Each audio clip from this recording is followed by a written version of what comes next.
The Galactic Council mocked humanity as cowards until the human fleets arrived. Part 1: The Weight of Empty Chairs. The laughter started before I even finished my sentence. I had been speaking for less than 30 seconds, a calm, measured response to the Vreth Dominion's formal accusation, when the sound rippled through the chamber like a wave. It was not the polite, restrained kind of laughter that diplomats sometimes use to deflect an awkward moment. It was the open, unashamed kind. The kind that says, "We do not consider you worth the effort of pretending." I stopped speaking. I stood at the human delegation's podium, a narrow, pale structure near the rear left of the Grand Conclave floor, and I let the sound wash over me. 47 species, represented by their finest minds, their sharpest voices, their most decorated ambassadors, and every single one of them was either laughing or smiling in a way that meant the same thing. My name is Kale Marin. I have held the title of Earth's ambassador to the Galactic Council for 11 years. Before that, I spent 22 years in the Martian Defense Corps, where I learned, among other things, that the most dangerous moment in any confrontation is not when the other side raises its weapon. It is when they stop taking you seriously. I waited for the laughter to settle. The Grand Conclave chamber was enormous by any standard, a hollowed sphere carved directly into the rock of asteroid Primus, an ancient way station sitting at the gravitational midpoint between 4 major star systems. The walls curved inward above us and were lined with observation galleries, each one filled with delegation staff, analysts, and junior attachés watching the proceedings in real time. The floor was a wide, circular platform of polished dark stone, ringed by delegation podiums arranged in a precise horseshoe. At the open end of that horseshoe sat the council chair, a tall, silver-framed seat occupied by First Speaker Orvin of the Lethian Collective, a calm and ancient being who had been moderating galactic disputes for longer than most of humanity's written history. The human podium was near the back. It had always been near the back. Councillor Ithari of the Vreth Dominion stood at the primary speaker's position, the elevated central dais reserved for whoever held the floor. He was tall and angular, with a long, pale face and 4 arms that he kept folded across his chest, in a posture that I had come to recognize as Vreth for dismissal. He had just finished presenting what he called an evidence package, a detailed record of human military conduct over the past 18 months, specifically our response to the Outer Fringe raids. The raids had been bold. 3 human border systems, Cassini Station, the Helios Outpost, and the civilian agricultural colony on Dren IV, had been struck in rapid succession by Vreth-aligned raider fleets. Cargo seized. Infrastructure damaged. 2 people injured, none fatally, because our evacuation protocols had activated within minutes. And then, rather than launching a counterstrike, the human fleet stationed in the region had executed a full tactical withdrawal. Clean, orderly, and complete. The Council had noted it. The galaxy had noted it. And now Ithari was making sure that everyone noted it one more time, with added commentary. "The human response," he said, his translator rendering his voice into crisp, clipped words, consisted of what their own military command described as a strategic redeployment. 3 systems were struck. Human assets retreated. No counter-engagement was attempted. No retaliation was mounted. He let the silence sit for a moment. "I submit to this council that humanity's continued presence as a recognized interstellar power is, at this point, a matter of tradition rather than fact. They are a species that calculates survival over principle. They are merchants who wear the titles of soldiers. They are," and here he paused, and in that pause I could hear the performance of it, the deliberate theatricality, "cowards." The laughter came then. I had been watching Ithari's face through the whole speech, and I had known it was coming. That single word, cowards, was not an accident. It was a choice. A public, recorded, translated choice, entered into the official proceedings of the Galactic Council. He wanted it on the record. He wanted every delegation, every junior analyst in every observation gallery, every species monitoring the Council feed from their home systems, To hear a representative of the Vreth Dominion call humanity cowards and hear nothing forceful come back. When the laughter faded, first speaker Orvin gestured toward the human podium with 2 fingers, the standard invitation to respond. I walked to the dais slowly, not because I was nervous, because I have found over 11 years of diplomacy that the pace at which you move toward a podium tells the room a great deal about how much you feel you need to rush. I did not feel I needed to rush. I adjusted the speaker's microphone. I looked out at 47 delegations. I looked at Ithari, who had returned to his seat and was already engaged in a quiet side conversation with his attaché, as though my response was too predictable to bother waiting for. I said, "We noted the incursion." 5 words. That was my entire response. I let them sit in the air for a moment, then I returned to my seat. The laughter that followed was louder than the first round. Someone in the Vreth gallery made a sound that their species uses the way humans use a dismissive wave. The Lethian delegation, typically among the more reserved presences in the chamber, exchanged a glance that I read as something between pity and amusement. Even first speaker Orvin, to his credit, kept his expression neutral, though I noticed he did not intervene. I sat down, folded my hands on the table in front of me, and kept my face completely still. My attaché, a young man named Owen Price who had been with the mission for 2 years and was still learning when to speak and when not to, leaned toward me with wide eyes. He whispered, "That's it. That's all we're saying." I did not look at him. I said very quietly, "That's all they need to hear." He did not understand. I did not expect him to, not yet. What Owen did not know, what no one in that chamber knew except for me, was that I had read the mobilization orders 4 months ago. I had sat in a secure briefing room on Ganymede Station with 3 members of Earth's Joint Strategic Command, and I had been walked through a plan so precise, so carefully constructed, so deeply patient in its design, that it had taken me a full day afterward before I could speak about it without my hands trembling. Not from fear, from something else entirely. From recognition. I had served long enough and fought enough to know what a real trap looks like. Not the quick, reactive kind, the kind where you respond to a provocation with an equal provocation and both sides walk away hurt. The real kind, the slow kind, the kind that requires you to absorb humiliation as a cost of doing business, to let the other side read your silence as weakness, to give them every reason to push further, exactly as far as you need them to push. The withdrawal from the outer fringe had not been a retreat, it had been an invitation. And seated in the grand conclave chamber, surrounded by 47 species who believed with complete confidence that humanity was afraid, I allowed myself exactly one private thought before turning my attention back to the proceedings. They will understand soon enough. The session continued for another 3 hours.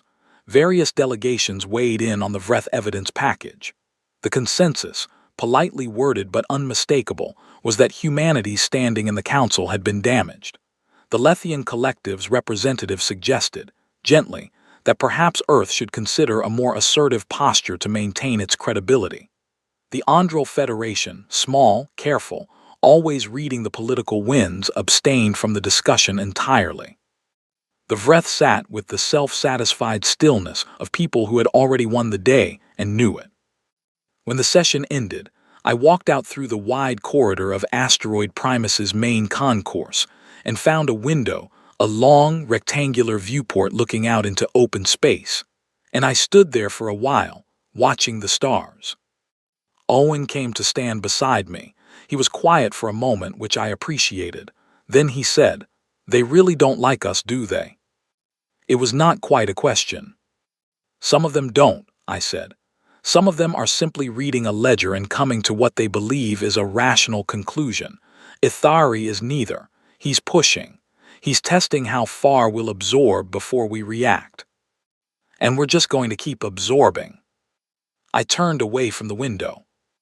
"Owen," I said, "do you know what the most expensive thing in any conflict is?" He thought about it. "Firepower." "Time," I said. "The side that can afford to spend more of it wins. We have been spending time very carefully for a very long while. I started walking. Make sure the next session report is filed before midnight, and get some rest. The days ahead are going to require you to be sharp. I left him standing at the window, looking at the stars, and I walked back toward the human missions quarters with the particular calm of a man who knows something the rest of the room does not. It is a strange kind of feeling, heavy and clean and very, very quiet. Part 2. What Cowards Do in the Dark. The Council's formal censure of Earth arrived 6 weeks after that first session, and it was, by any diplomatic standard, a thorough document. 17 pages, signed by 31 of the 47 recognized member species. It cited humanity's failure to respond to the outer fringe raids as a violation of what the Council called the doctrine of proportional engagement, an informal but widely observed principle that stated any recognized interstellar power had both the right and the implied obligation to defend its territories against unlawful aggression. By withdrawing our fleets, the document argued, we had not only abandoned our own people, but had also signaled to the broader galactic community that human-controlled space was, in practical terms, undefended. The language was careful, diplomatic, but the meaning underneath it was not subtle. My government's response arrived on my desk the following morning. It was 4 sentences long. Earth acknowledges receipt of the Council's formal censure. We take note of the concerns raised by member species. Earth remains committed to the principles of galactic peace and cooperative governance. We will continue to act in accordance with our strategic assessments. That was it, 4 sentences, no denial, no protest, no demand for retraction. I read it twice, then forwarded it to First Speaker Orvin's office without comment. By the end of that week, the consensus in the Council corridors, among the analysts, the attachés, the junior diplomats who did the real work of keeping track of political weather, was that Earth had accepted the censure because we had no credible counterargument. We were, the theory went, trying to avoid further embarrassment by saying as little as possible. I let the theory breathe. I even quietly encouraged it in the way that experienced diplomats do, not through outright deception, but through the careful management of silence. When other ambassadors raised the matter in informal settings, I responded with polite brevity. When the Council's communications office asked if Earth intended to file a formal rebuttal, Owen, following my exact instructions, told them we were reviewing our options. We were not reviewing our options. Earth Command had already made its choices. I was simply maintaining the space those choices needed to work inside. It was during those weeks that I came to know Nora Ellis. She was the Vreth Dominion's cultural attaché, a position that officially involved managing the translation archives and coordinating cross-species educational exchanges. In practice, Nora had somehow ended up in this role because she was, by the standards of her species, unusually curious about other cultures. She was young for her position, with the precise, careful movements typical of Vreth diplomatic staff, but she had a way of asking questions that was less political and more genuinely interested. She found me one afternoon in the Primus Concourse reading room, a quiet space that most delegations avoided because the seats were designed for species with more legs than humans, and sat down across from me with a cup of something warm and said, without preamble, I want to understand something. I lowered the report I was reading. Go ahead. Why didn't you respond? Not the political answer, the real one. I looked at her for a moment. She was serious. There was no trick in the question. I had been reading people for a long time, and Nora did not have the face of someone laying a diplomatic trap. She was just asking. Tell me something first, I said. Have you ever watched a spider build a web? She tilted her head. I've seen the concept in the xenobiology archives. The spider doesn't chase its food, I said. It builds something and it waits, and the waiting is not passivity. The waiting is the strategy. Every thread is placed exactly where it needs to be, and when something flies into that web, the spider does not need to run after it. The work is already done. Nora considered that. You're saying the withdrawal was intentional. I'm saying, I answered carefully, that humanity does not make unintentional decisions at the strategic level. She was quiet for a long moment. Then, the council thinks you were afraid. I know, and you don't want to correct them. I picked my report back up. Not yet. She left shortly after, and I watched her go with the quiet assessment of someone who had just decided to trust a particular person slightly more than the usual baseline. Nora was sharp, sharper than her official role suggested. That could be useful, or it could be a complication. In my experience, those two things were often the same. It was around that time that the intelligence reports started filtering through the Council's shared network, the kind of information that circulates between member species monitoring services without being formally presented in session. Someone, or several someones, had noticed that 3 of Earth's major deep space manufacturing platforms had gone dark. No emissions, no subspace traffic, no scheduled maintenance windows, just silence. The interpretation that spread through council circles was swift and confident. Earth's industrial sector was contracting. The economic strain of maintaining a galactic diplomatic presence without the military credibility to back it was beginning to show. Some analysts suggested we might be approaching the early stages of voluntary withdrawal from council membership. I read these reports in my quarters each morning with a cup of coffee, and allowed myself the small pleasure of recognizing how thoroughly wrong they were. I had been on Ganymede Station when the blackout order was issued. I had heard Admiral Claire Voss explain it in the measured, unhurried tone she used when discussing things that had been decided long before the meeting began. The manufacturing platforms had not gone dark because they were shutting down. They had gone dark because they were running at full capacity, triple shifts, rotating crews, zero emissions except through shielded venting channels that our own early warning systems could barely detect at close range. Someone trying to read us from light years away would see nothing, which was exactly what we needed them to see. I had known Claire Voss since my core days. She was not a person who built small things. I remember the night I received her briefing clearly, not because of anything dramatic that happened afterward, but because of one image that stayed with me, a holographic projection of deep space scattered with blue marker points, each one representing a position, a way station, a gravitational staging point. And across those marker points, moving like a slow tide across the display, were green lines, fleet vectors, converging. Not around our systems, around theirs. I had looked at that display for a long time before I said anything. When I finally spoke, I asked only one question: how long? Claire had answered without hesitation. When they move, 6 hours. The moment they commit their full advance, 6 hours from the order, we're in position. And if they don't move? They'll move, she said. We've given them every reason to believe there's nothing in the way. That was the briefing. That was the plan. And every morning for the weeks that followed, as I sat in council sessions and read diplomatic communiques and fielded polite expressions of sympathy from ambassadors who thought humanity was quietly declining, I carried that image in my memory, those green lines, moving slowly and with perfect certainty toward their marks. One night very late, Owen knocked on my office door. I told him to come in. He looked tired and a little unsettled. He sat down across from my desk and said, "I got an encrypted message from Earth Command.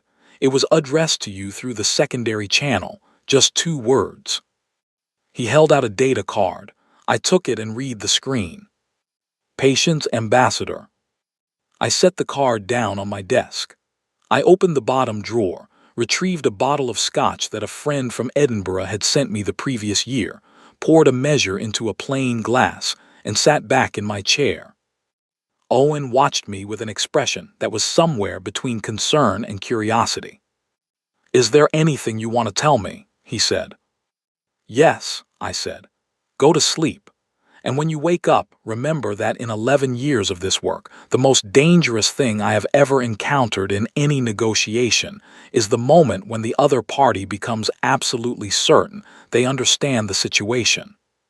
He thought about that, because that's when they stop looking. Because that's when they stop looking, I confirmed. He left. I sat with my drink and the low hum of the station's environmental systems for a while, not thinking about anything in particular. Outside the viewport, stars drifted past on their long, indifferent courses. Somewhere out there, in the dark between those stars, human engineers on blacked-out platforms were working through the night. Human fleet commanders were running final system checks. Human navigators were plotting coordinates with the kind of careful precision that only comes from knowing exactly where you need to be and exactly when you need to be there. Nobody in the Galactic Council knew any of it. I finished my drink, turned off the light, and went to bed. Part 3: The Silence Before the Signal.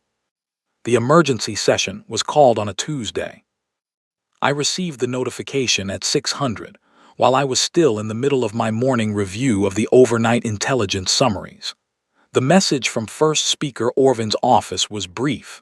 Council convenes at 900, full attendance mandatory, matter of galactic security, and I read it twice before setting my coffee down. I already knew what had happened. The Vreth advance into the Kepler corridor had begun overnight. The Kepler corridor was a stretch of space roughly 40 light-years long and 12 wide, sitting at the intersection of 3 major trade routes.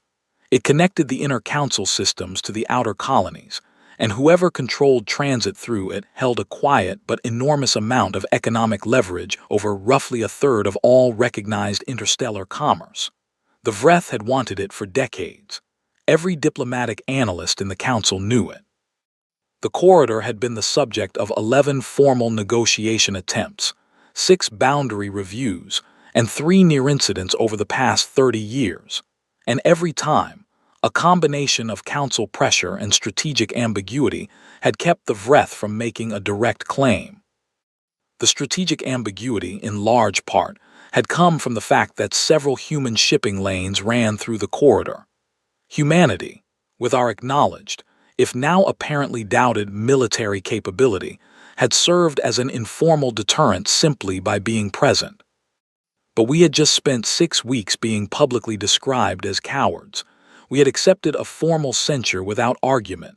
Our manufacturing platforms had gone dark. Our fleets had withdrawn from the outer fringe. From where Ithari and the Vreth High Command were standing, the timing was perfect. I walked to the conclave chamber at 8:55, 4 minutes ahead of session start. The corridor leading to the main floor was unusually crowded, delegations moving quickly, staff speaking in urgent tones, the particular energy of a building that has just received news and has not yet decided how to feel about it. I moved through it all at my usual pace. Owen fell into step beside me.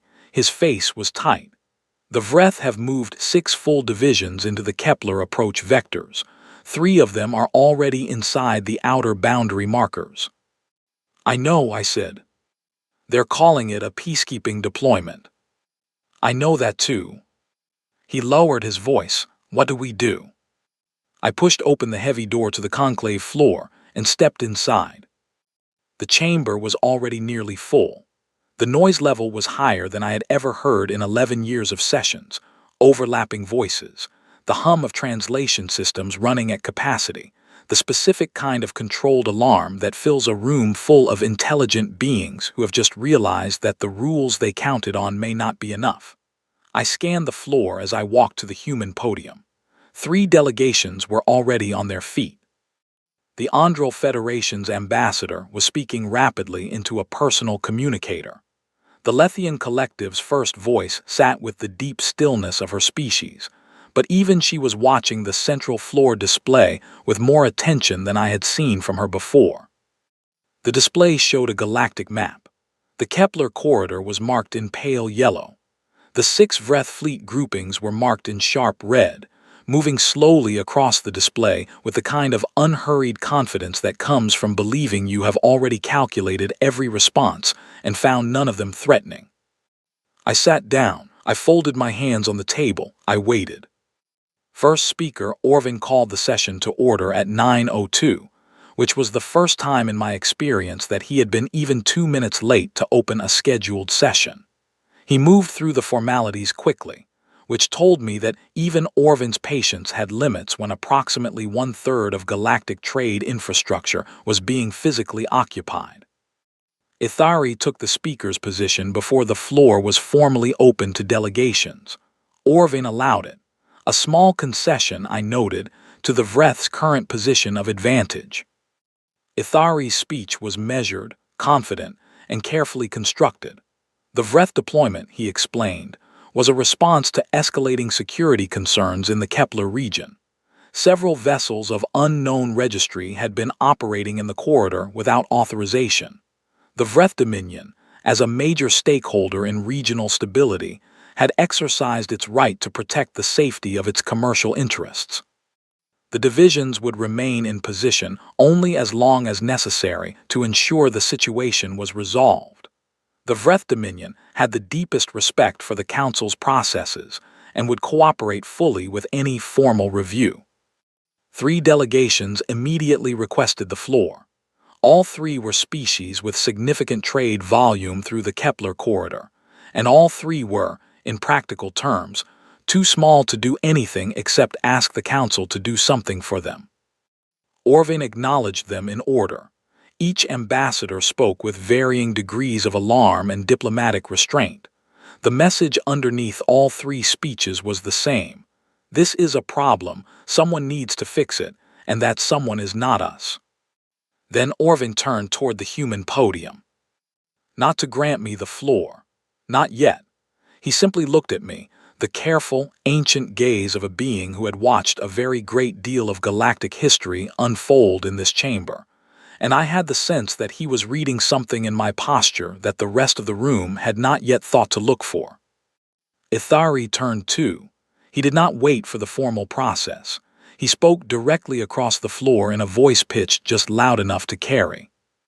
And what will humanity do, Ambassador Marin? Perhaps issue a statement, write a letter, or will you perhaps redeploy to a more comfortable distance? He let the last words land carefully. Around him, the allied delegations and several neutral ones laughed, quieter than in the previous session but present. A habit now, something they had come to expect. I did not respond immediately. I reached into my jacket pocket. I retrieved my personal communicator. I looked at the screen, a single, simple message that had arrived 4 minutes ago, during Ithari's speech, through a channel so secure that it existed, as far as any foreign intelligence service knew, only in theory. The message read, "Fleets are in position, awaiting your word." I looked at the message for exactly 3 seconds. I put the communicator back in my pocket. Then I stood up. I did not go to the speaker's dais. I spoke from where I stood because I did not need the elevation. In 11 years, I had never spoken from the floor during a session. The room registered it. I could see heads turning, conversations stopping. I straightened my jacket. "Ambassador Ithari," I said, and my voice was as calm and level as I could make it. "I recommend that you recall your forward divisions."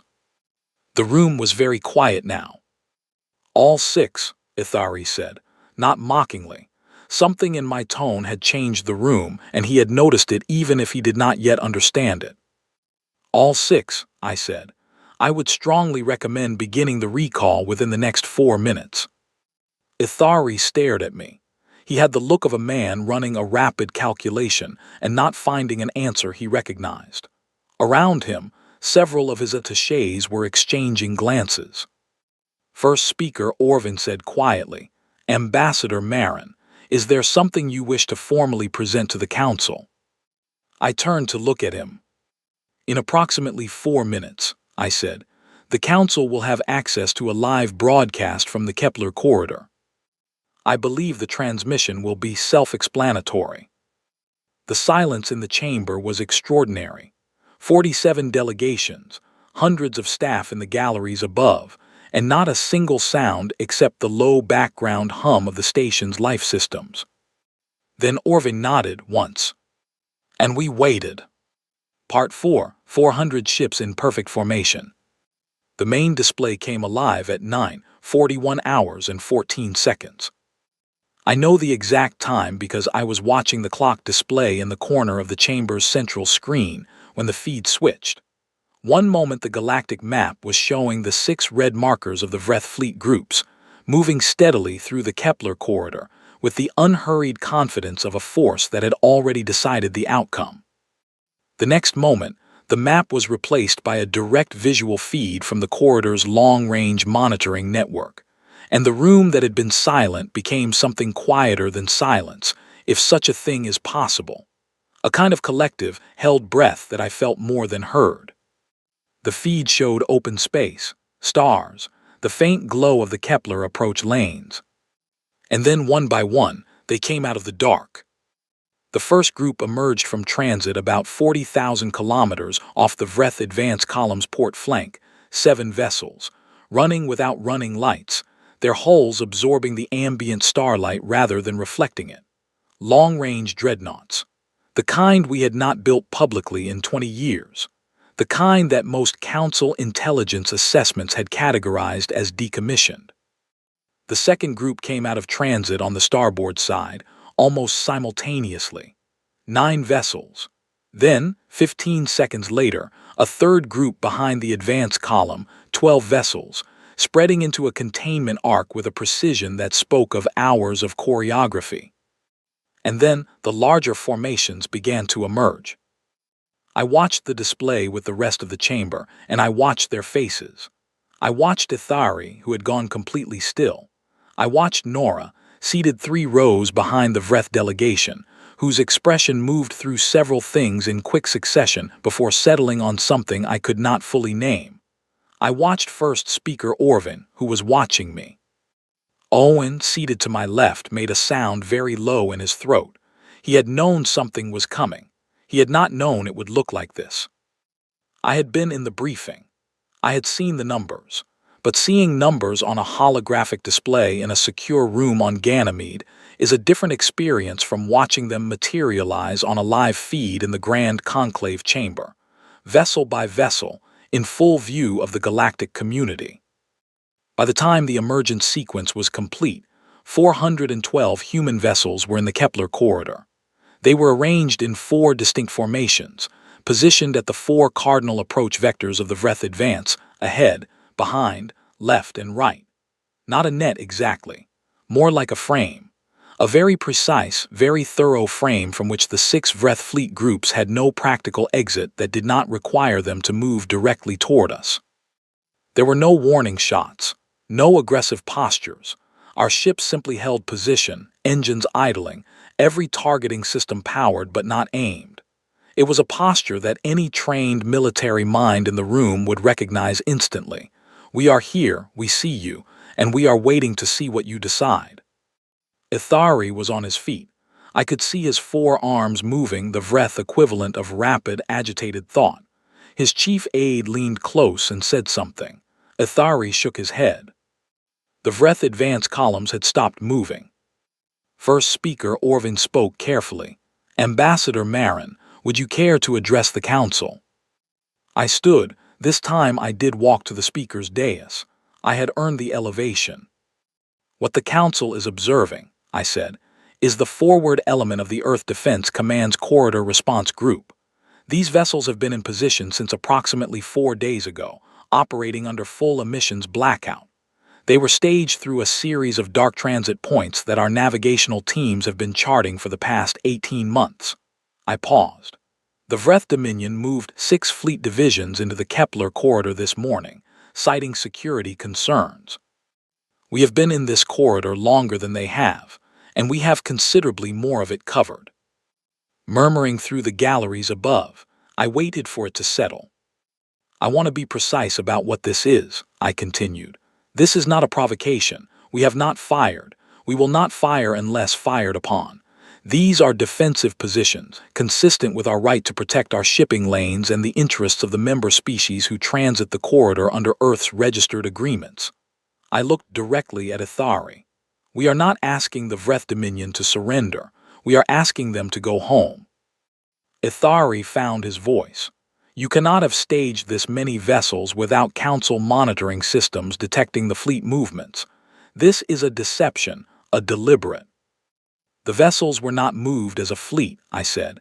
They were moved individually over 18 months using standard shipping registration that your monitoring services cataloged as commercial traffic, cargo haulers, survey vessels, contract transports. I let that sit for a moment. We were very careful about the order in which we filed the transit permits. The murmuring in the galleries became something louder.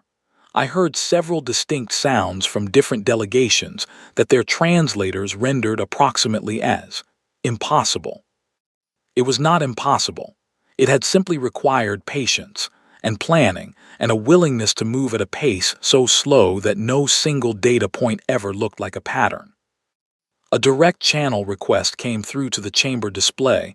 The Vreth Advance Commander, Admiral Dithran of the 1st Vreth Battle Group, requesting immediate communication with the human delegation. Orvin looked at me.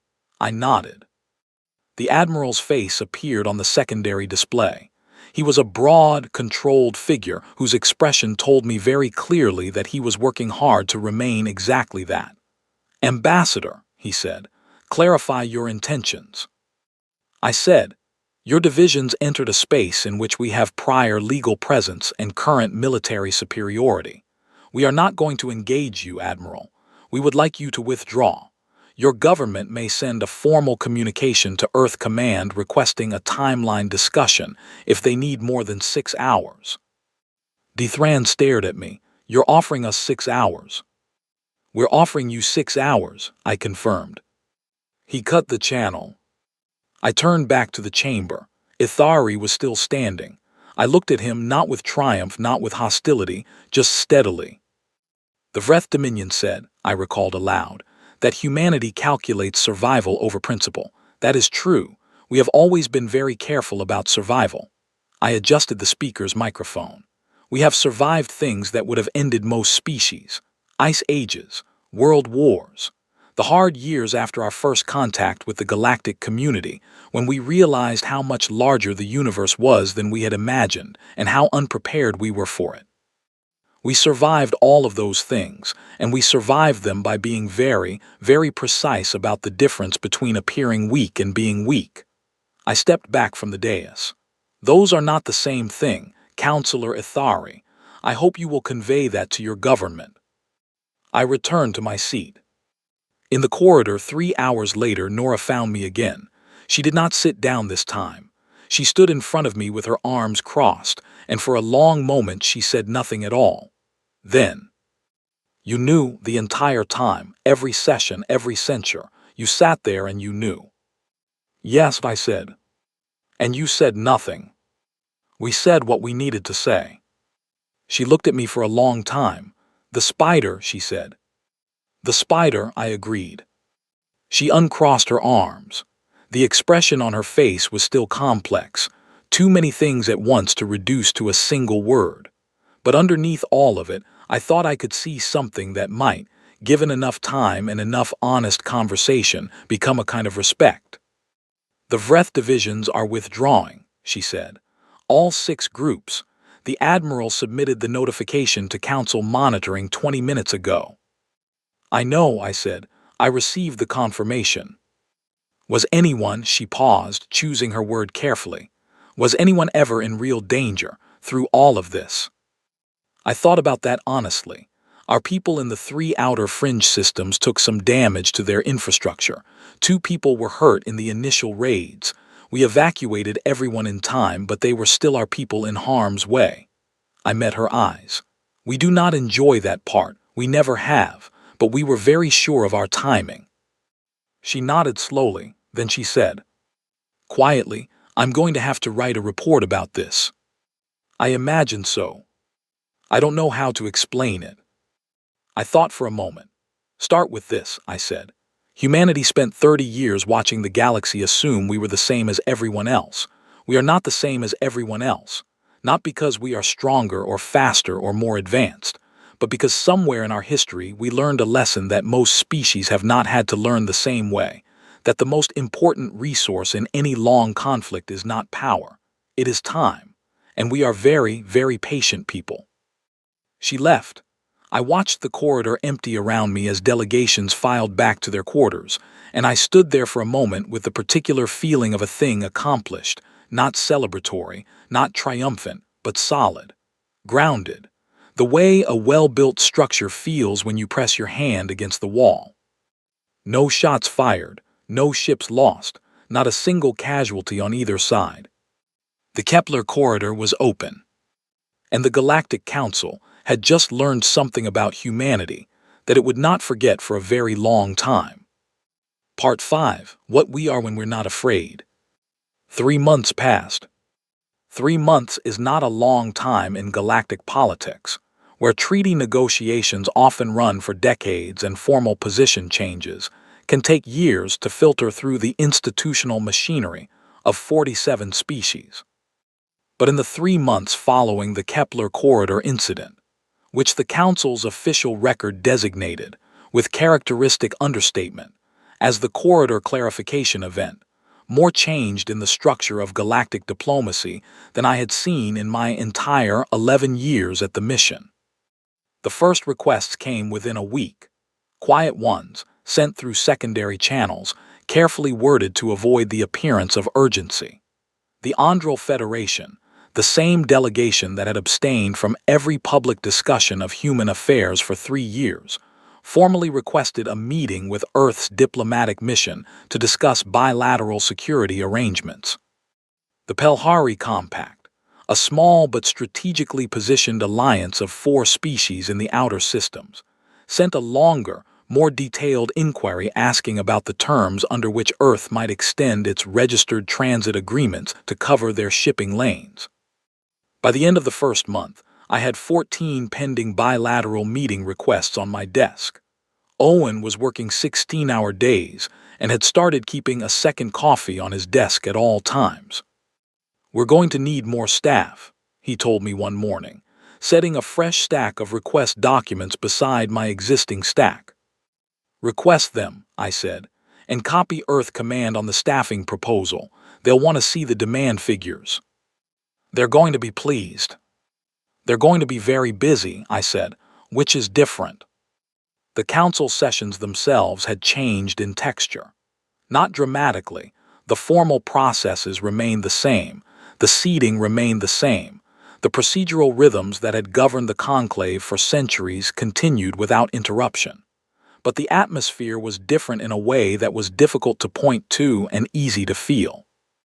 Delegations that had previously placed their representatives in positions angled away from the human podium, a small but consistent body language signal that I had learned to read years ago, had adjusted. Eyes held mine for longer. The corridor conversations that I was invited to join had become more substantive. And the laughter, when other species joked among themselves about galactic affairs, no longer had the edge I had been hearing for 3 years. The Vreth Dominion's Councillor Ithari formally requested a private meeting 6 weeks after the corridor incident. I accepted, and we met in one of the small consultation rooms off the main conclave floor, neutral space, no staff, just the 2 of us and a pair of translation units. He was different in private. The performance was gone. Whatever posture he had maintained across months of public sessions, this version of Ithari was a senior diplomat at the end of a plan that had failed, and he was trying to understand why. He sat with 2 of his arms folded, and the other 2 resting open on the table, which I had learned was Vreth body language for honest engagement. He studied me for a moment before speaking. "How?" he said, not rudely, just directly. "How what? How did you maintain silence for so long? We have intelligence resources. We had monitoring coverage of your major systems. We saw the manufacturing platforms go dark, and we interpreted it as decline. How did you build that many vessels, stage them across the corridor in groups of 1 and 2 and 3 over 18 months, coordinate a response of that scale, without a single piece of intelligence reaching us. I considered the question. It deserved an honest answer. Partly, I said, it was operational security. Good planning, strict information compartmentalization, technical measures that I am not going to detail in this room. I paused. But mostly it was something simpler. You were not looking for it. You had formed a conclusion that humanity was declining, was afraid, was strategically passive, and once you formed that conclusion, your monitoring services were collecting data in service of confirming it, not challenging it. You saw manufacturing platforms go dark and assumed contraction, because contraction fit your existing picture of us. You saw our fleet withdraw and assumed fear because fear fit the narrative you had already built. Ithari was quiet. We gave you reasons to build that narrative, I continued. We chose to give you those reasons. The withdrawal, the silent response to the censure, the careful management of our public posture, all of it was designed to feed a conclusion that served our purposes. I folded my hands. The most effective deception is not a lie. It is a truth that you allow someone to arrive at themselves, pointed in the wrong direction. He absorbed that, then you were not afraid. No.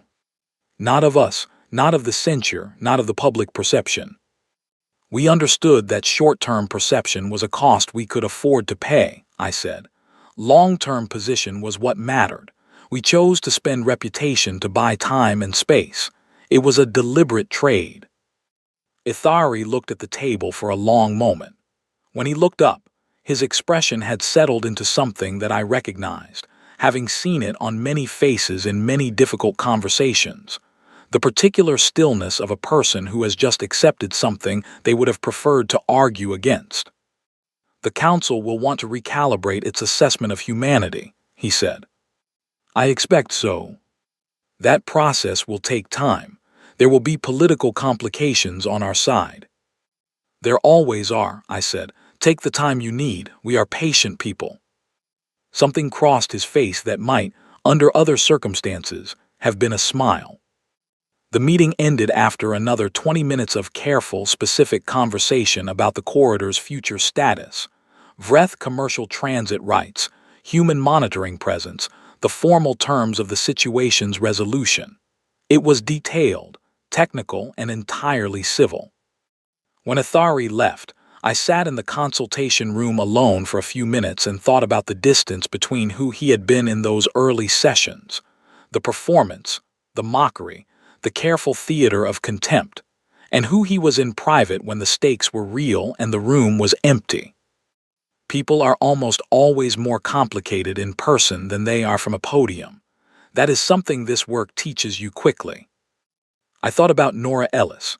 She had been formally reassigned to the new Vreth-Human Diplomatic Liaison Office that the Council had quietly established in the weeks following the corridor incident, a small but symbolically significant body tasked with normalizing communication between our two missions.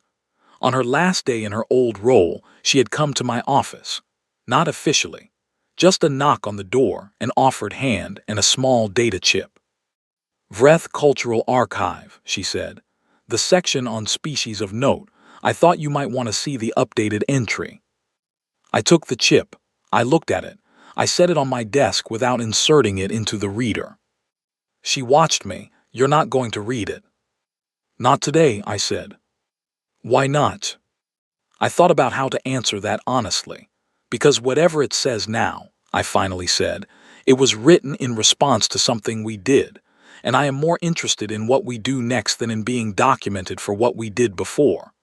I picked it up and held it out to her. You keep it. Read it to me someday when we have known each other long enough for it to be funny. She took it. She held it for a moment with an expression I still carry 3 months later. In the way you carry the things that stay with you because they are true. A kind of quiet recognition, one careful person to another, that something had changed in the space between them. She left. I heard her footsteps in the corridor for a moment, and then they faded. That night, I walked the long outer ring of Asteroid Primus alone. It was a habit I had developed over 11 years. A late walk through the quieter corridors after sessions ended, when the delegations had gone to their quarters, and the only presences left were the maintenance staff and the station's endless mechanical breathing.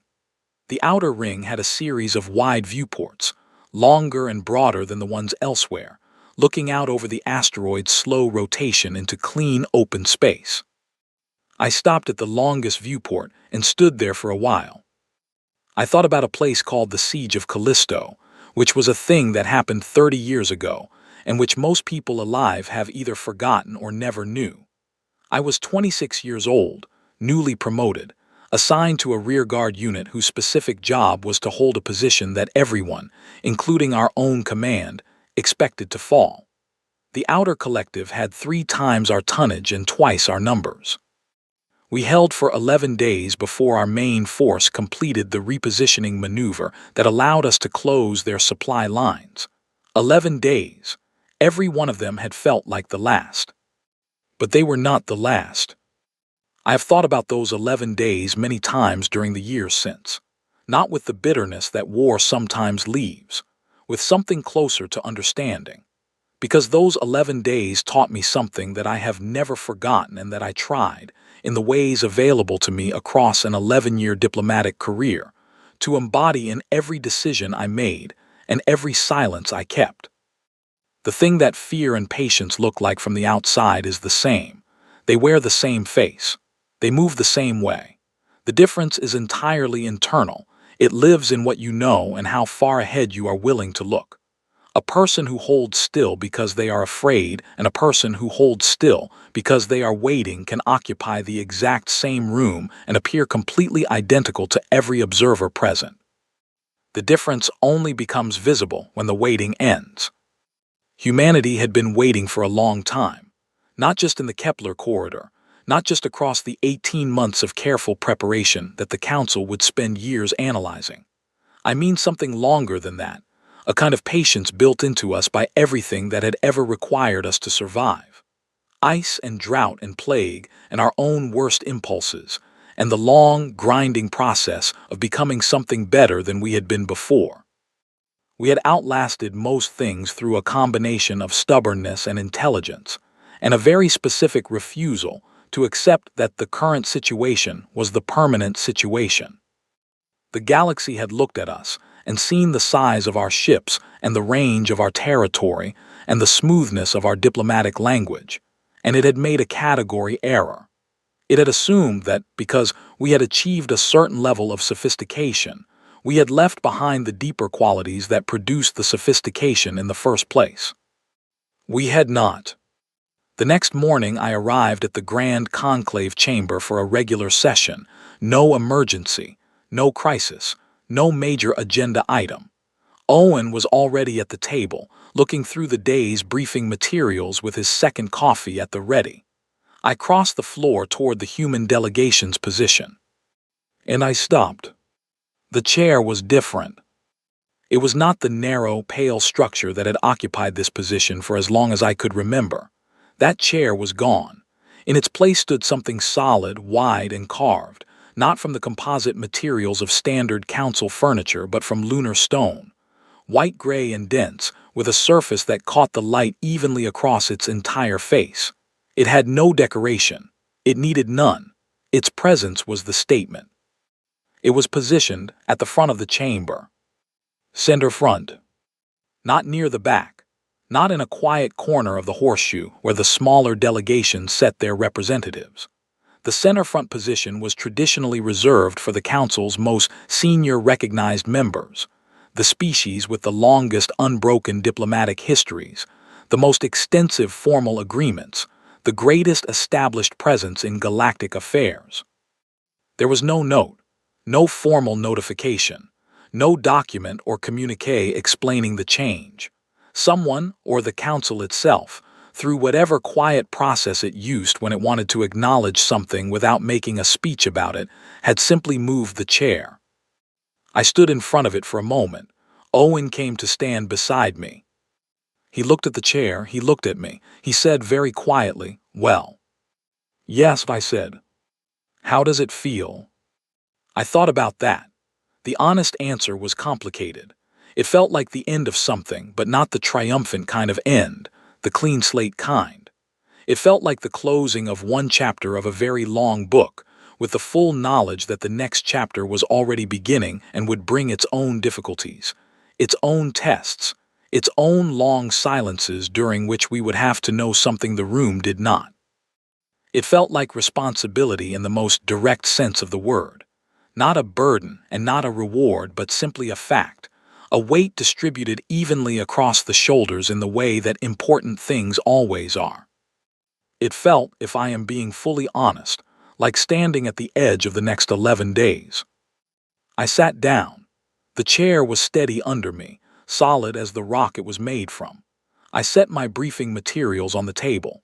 I looked out at the chamber, at the other delegations taking their seats, at the observation galleries filling with staff, at the enormous curved walls of the conclave that had held the conversations of 47 species for centuries.